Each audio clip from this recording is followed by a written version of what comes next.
Parts of speech. There are 8 parts of speech in English grammar, and each one has a different function and purpose in a sentence. Noun, a person, place, thing, or idea. Example, the dog chased the cat. Pronoun, a word that takes the place of a noun. Example, she is my best friend. Verb, a word that describes an action or state of being. Example, I am running late for my appointment. Adjective, a word that describes a noun or pronoun. Example, the red car is mine. Adverb, a word that describes a verb, adjective, or other adverb. Example, she sings beautifully.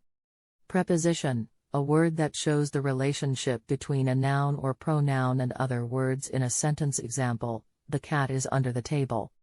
Conjunction, a word that connects words, phrases, or clauses. Example, I want to go for a walk, but it's raining outside. Interjection, a word or phrase used to express strong emotion. Example, wow, that was amazing. Use of articles. Articles are a type of adjective that are used to modify nouns. There are 2 types of articles in English, definite and indefinite. Indefinite articles, a and an, are used before a singular noun to indicate that the noun is not specific or known to the reader or listener. Example, a cat is sleeping on the couch. Definite article, the, is used before a singular or plural noun to indicate that the noun is specific or known to the reader or listener. Example, the cat on the couch is sleeping.